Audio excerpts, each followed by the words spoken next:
Bonjour à tous, bienvenue dans cette vidéo où nous allons découvrir ensemble un oracle de Denise Linn, un oracle qui vient d'être traduit. Alors, l'oracle s'appelle Destin sacré. Qu'est-ce qu'on peut lire sur le dos de la boîte? Il existe une profonde et puissante raison à votre existence ici et maintenant sur cette planète. Cependant, il peut parfois être difficile de la comprendre et de percevoir les étapes et actions nécessaires à votre voyage. Cet oracle de 52 cartes, créé et magnifiquement illustré par Denise Linn, fait appel à l'énergie de la nature et à la majesté du monde naturel pour apporter aux aspirations sincères de votre âme des réponses concrètes et inspirées. Donc voilà, après il y a un livret avec des choses à l'intérieur. Donc c'est elle qui a illustré l'oracle apparemment. On a une belle intérieur de boîte. Voilà. Un livret d'accompagnement. Ah bah non, c'est... ah si, illustration de Denise Linn, voilà. Il a été... quand est-ce qu'il est arrivé? Quand est-ce qu'il a été traduit? Voilà, en 2022, aux éditions Exergue. Donc ça fait plusieurs mois que je l'ai, donc vous l'avez peut-être déjà vu passer dans d'autres présentations. Donc, quelle est la structure de ce petit livre? On a une introduction. Donc, vous voyez que le destin sacré, c'est la mission de vie un peu, le chemin de vie. Donc, on va plutôt avoir quelque chose en lien avec le développement personnel ou la spiritualité, hein. Là, c'est vraiment, vous voyez ici, guidance spirituelle quotidienne. Voilà, puis là, la définition des cartes. Alors, on a une petite introduction. Comment utiliser l'oracle? Préparer, donc ça c'est assez classique, hein. Activer le paysage sacré, nettoyer les cartes. Comment est-ce qu'on choisit les cartes? Comment est-ce qu'on va les interpréter? Comment est-ce qu'on prend soin de ces cartes? Et puis des tirages. Alors, la guidance spirituelle quotidienne, je trouve que c'est ce pourquoi les cartes sont les mieux adaptées. Donc, elle a ajouté quand même d'autres tirages. Donc, après, un tirage en une carte, avec des idées de questions, un tirage en 3 cartes, un tirage en 5 cartes avec message de vos guides spirituels. Donc voilà, il y a un message pour le mois du mois supérieur, message des cieux, de la terre, des ancêtres, du futur moi. Ah, c'est intéressant ça, de se faire un petit message de notre futur soi-même. Un tirage annuel, classique. Une proposition pour découvrir les significations cachées de vos rêves, apprendre à interpréter les signes et les coïncidences, et puis les messages des cartes. Donc à chaque fois, on a le titre de la carte, une reproduction en noir et blanc, le paradis de fleurs sauvages, un petit texte, et puis le message du paysage sacré, donc tout s'épanouit dans la vie, ouvrez-vous pour recevoir, l'abondance, l'épanouissement de la prospérité sont prêts à être activés dans votre vie, la vie souhaite vous voir prospérer, voilà, vous voyez un petit peu le type de message. Alors ces messages-là, il y en a qui me plaisent beaucoup, il y en a d'autres qui me parlent un peu moins, donc voilà, après c'est un petit peu ce genre de... comment dire? Ce genre de jeu, ça dépend pas mal de où on en est sur son chemin, comment est-ce que, on se situe par rapport à la pensée positive, quel type de spiritualité on a. Mais moi, ce que j'ai beaucoup aimé, c'est, les titres et les illustrations. J'aime énormément le travail, de manipulation de photos qui a été fait. Je trouve qu'il y en a qui sont vraiment très belles. Faut un peu, celle-ci elle fait un peu psychédélique. Il y a un gros travail sur les couleurs et je l'aime beaucoup. Il y en a d'autres, bon, comme celle-ci, j'aime un peu moins, mais toutes celles qui ont ce style-là, j'aime énormément. Donc voilà. Et derrière, on a un soleil. Donc voilà. Alors, la paix intérieure, le pardon, la fluidité. C'est très joli. J'aime bien celles qui sont dans les violets. Celle-ci aussi, l'opportunité, l'ouverture, le plaisir. On a l'impression d'être dans oui, dans un rêve. Le potentiel, la prise de risque, la prospérité, la protection, pause, puissance, la pureté. À nouveau, j'aime énormément, énormément les thèmes. Je trouve que... je vous ai pas montré les tranches qui sont bleu brillante, bleu métallique. Donc oui, je disais, les thèmes sont très bien choisis. Voilà, c'est quelqu'un qui a l'habitude de créer des jeux et qui fait des choses, je trouve, très intéressantes. Voilà, la sécurité, l'amour, donc là, des choses un peu plus vintage, la solitude. Alors, comme c'est un jeu pour lequel je vais tirer une seule carte, ça me dérange pas qu'il n'y ait pas forcément comment dire, que tout soit pas... Enfin, si, il y a le côté rêveur qui donne une certaine homogénéité, mais parfois on a des petites différences, mais j'aime bien. Les bénédictions, le bonheur, l'action. J'aime bien ce côté hyper saturé. Je sais que ça plaira pas à tout le monde, mais je trouve, voilà, jolie, l'abondance, elle est très très jolie cette carte. L'accueil, le chaos guérisseur, même chose, un joli mot-clé. L'éveil, la direction, l'épanouissement, la flexibilité, les miracles, nouveau départ, le lâcher-prise, la liberté, l'illumination, les merveilles, la détente, la diligence, la traduction un peu littéraire. C'est cette idée de passerelle avec... c'est sympa. Il y a... alors pas sur toutes celles-ci, elle est jolie, mais il y a un côté délicieusement kitsch aussi qui me plaît. Voilà, je trouve que c'est un jeu lumineux qui est vraiment agréable. J'aurais pas forcément mis des tranches bleues comme ça flash.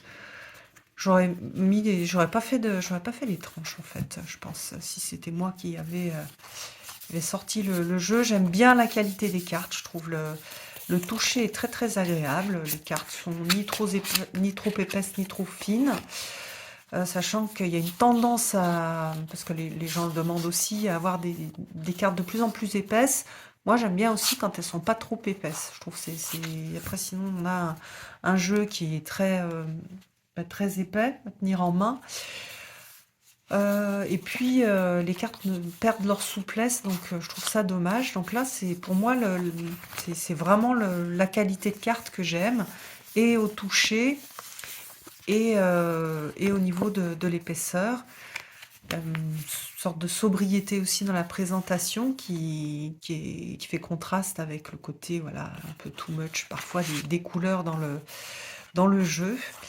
Et voilà, pour moi, c'est vraiment un joli jeu. Alors, c'est un jeu que je vais utiliser, je l'ai souvent expliqué, mais je le réexplique comme vous ne regardez pas toutes mes vidéos. C'est un jeu que je vais utiliser pour encadrer un autre tirage. Par exemple, bah, pour un tirage pour moi ou pour un tirage pour les autres, si je veux avoir déjà une idée du thème. C'est quoi le thème au-delà de la question qui est posée? Donc, par exemple... on me pose une question sur un thème relationnel, je vais un peu m'élever. L'idée, c'est de s'élever.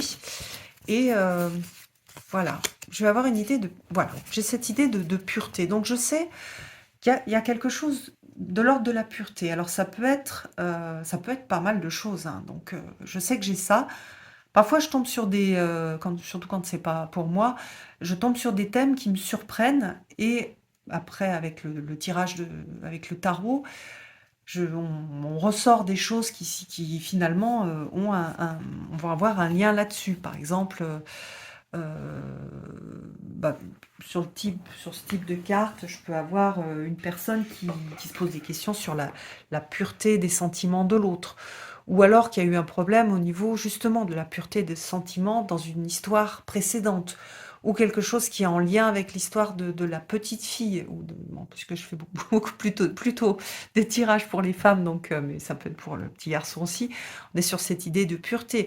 La pureté, elle peut être en lien avec le corps, le lien au corps, le lien à la sexualité.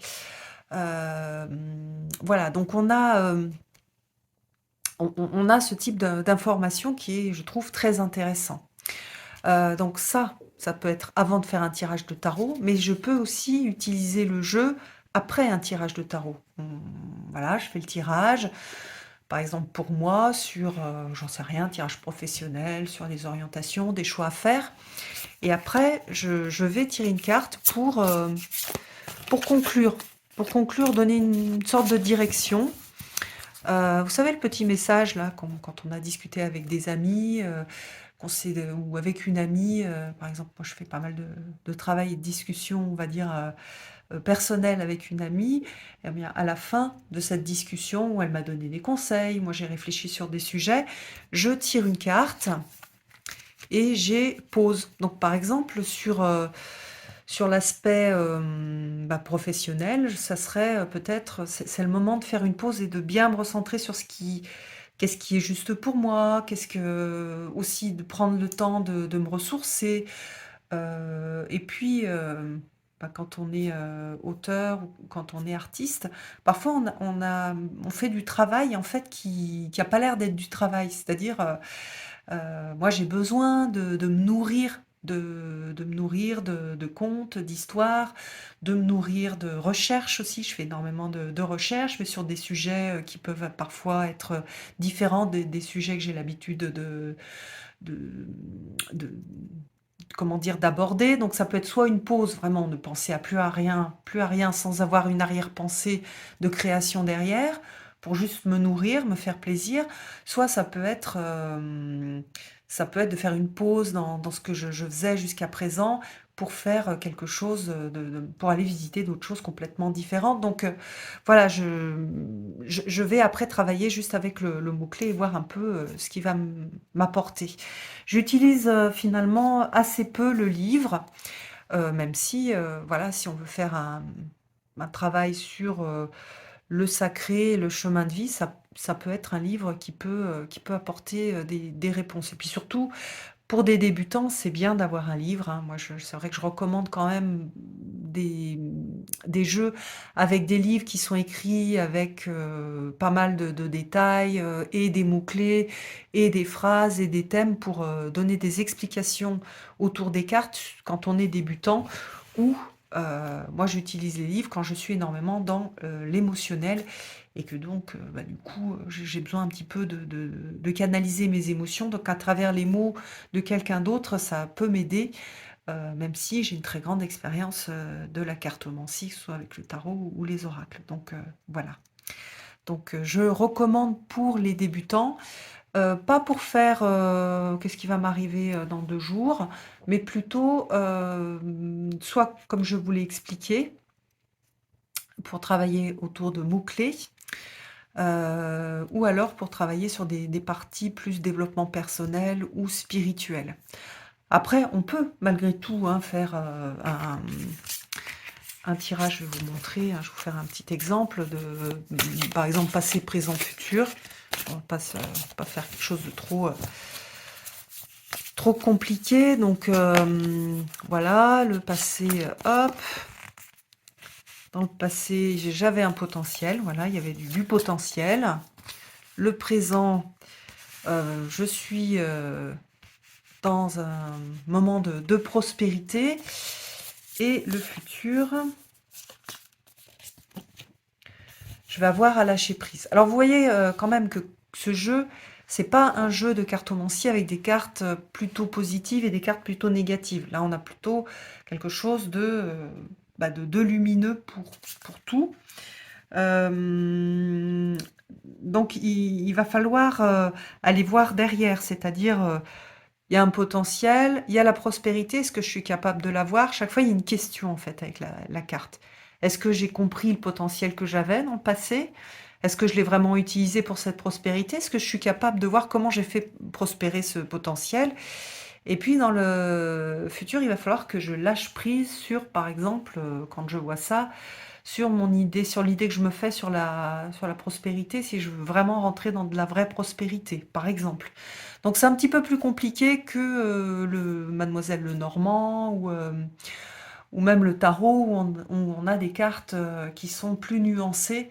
Donc voilà, pour moi c'est plutôt un jeu d'accompagnement de spirituel bien-être ou pour faire du bien, puisqu'en plus à chaque fois on a, on a énormément, enfin on a des cartes assez lumineuses ou très spirituelles. Voilà, je crois que c'est celle-ci que j'aime le moins parce que j'ai l'impression qu'elle fait pas, voilà, elle est moins assortie aux autres. Mais sinon, ouais, j'aime beaucoup. Voilà. Voilà. Alors, si vous avez ce jeu-là, parce que ça fait un petit moment qu'il est sorti, dites-moi ce que vous en avez pensé, comment vous l'utilisez. Ça peut être sympa aussi, voilà, de partager nos expériences, pas juste moi, mais vous aussi, sous la vidéo. Et puis, je vous embrasse tous et je vous donne rendez-vous pour une prochaine vidéo. À bientôt!